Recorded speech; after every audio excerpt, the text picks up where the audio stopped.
What's going on, guys? My name is Jake and this is your Body Comp Prescription. Hope you're all having a great day. I just finished up a walk. I had to take a seat because I wanted to talk about something, but I can't walk and talk at the same time. I recently saw this trend on TikTok basically saying maturing in the gym is realizing blank. And I thought this would be a really good way for me to give you guys some advanced training tips that I've learned throughout my 6+ years of training and some of the things that I implement with my own clients that works for them. And before we start, you need to figure out what your goal is and make sure that that's as clear as it can possibly be. That's almost like a prerequisite for this list. So if you don't know what your goal is, go ahead and figure it out. And it doesn't matter what your goal is. It can be muscle building, it can be fat loss, it can be whatever you want. You just need to make sure that it's clear and you know what you're trying to do. All right, tip number 1, we have mess around with different rep ranges. A lot of times I see people follow these blanket statement programs that say 3 sets of 12 is best for building muscle, losing fat, whatever they want to claim that it is. And that may be true, but not necessarily for everyone. That's why having your goal in mind is really important, because if you're a power lifter, 3 sets of 12 is kind of on the high rep range. But you may be doing something more like a 5x5. You might be messing around in the 3 rep range, the singles, stuff like that. You might not even be going close to 12 reps. But if you're a bodybuilder, doing 3 sets of 12 may not be enough volume. You may be doing something like a 4x15, a 5x12, something like that. And again, that also depends on what movement you're doing, if it's compound, isolation, and so on. There's tons of research supporting how many sets you should do, how many reps you should do, but at the end of the day, I think you should just be doing what feels best for you. Kind of regulate yourself, how your body feels after your workout, how many days you're sore for, if you're seeing any muscle improvements, any fat loss improvements. I think that's the best way to gauge how many sets and how many reps you should do. When it comes to sets and reps, we don't want to wing it forever, obviously, because then it makes it really hard for us to manage progressive overload. And we know the progressive overload is absolutely necessary in order for us to continue building muscle over time. So as long as you're tracking in some way, shape, or form how many sets and reps you're doing that work for you, and then you're changing those over time, that's how you're really going to be able to maximize that muscle growth. All right, tip number 2. Mind-muscle connection. I know we've talked about this before, but this is a really important one. There's a lot of people that step into the gym, do their bodybuilding workouts, their isolation, their compound movements, and they just go through the motions. Can this build you muscle? Yes, but it's really best to think about what you're doing as you're doing it, because this will give you more intent. It'll recruit more of those motor units within those muscle fibers to help you really maximize muscle building, which will also then help with fat loss.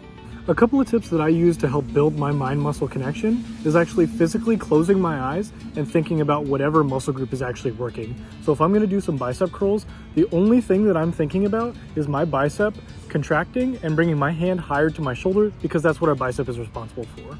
Another tip that I like to use to help build that mind-muscle connection is actually physically touching the muscle group that's working. So obviously this only works if you're doing unilateral movements, but for the example, we'll just keep using biceps. So I'll put my other hand that's not working while I'm doing a dumbbell curl and physically touch my bicep as it's going to help my mind connect what muscle is supposed to be working. This will really help your brain focus in on what muscle group should be used, because you're pointing it out clear as day that this is the muscle group that you should be using to get the job done.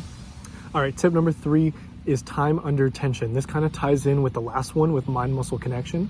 Time under tension is a really good way to improve your mind-muscle connection. Time under tension is essentially the amount of time that your muscle is actually working, not how long your set is. It's the amount of time that you're controlling the weight up and controlling it down, and multiply that by the number of reps that you're doing. For example, if you're doing bicep curls and you're doing a set of 10 reps and each rep takes you 1 second, that means the amount of time under tension you're going to receive is only 10 seconds worth of work. But if you're doing 10 reps at 5 seconds each, that's obviously going to mean you're doing 50 seconds worth of work on your bicep. And that amount of time is 40 seconds more than those 10 1-second reps. And that's going to be a lot more valuable to muscle growth than people realize. And my last tip is about cardio. Once you're done doing cardio, you're done burning calories. Now, I'm only talking about steady state cardio here, not necessarily HIIT. Aside from your general BMR, you're done burning calories for the day. As soon as you're done doing your cardio, you step off your treadmill, your bike, elliptical, Stairmaster. Those calories that you burned on that machine are going to be it for the day aside from your BMR.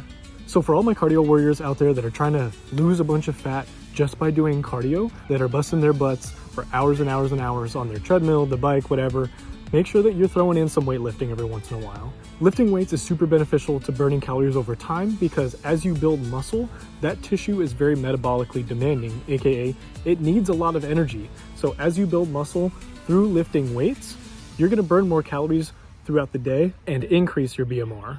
The reason that you shouldn't only be focusing on cardio if your main goal is fat loss is because of something that we learned in exercise science called Epoc. Epoc basically stands for excess post-exercise oxygen consumption.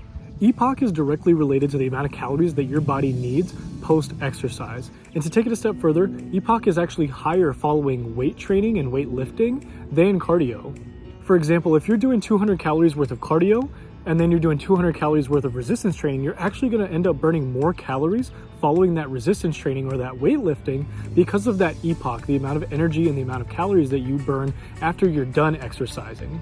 And like I mentioned before, once you're done doing your steady state cardio, you're done burning calories. But when you're done weightlifting and weight training, you're gonna keep burning calories for another 24, 48, even up to 72 hours after you're done with that weight training session. And that's just another reason why you should be focusing on resistance training and weightlifting as compared to cardio, because you build muscle and you burn calories after you're done doing the actual workout. And that's gonna be super beneficial for your fat loss. And there you have it. Those are 4 advanced training tips to help you maximize your progress in the gym. And if you would like to see a part 2, go ahead and give this video a like and let me know down in the comments. I'd be more than happy to do that for you guys. Thank you guys so much for watching. I'll catch you in the next one. Peace.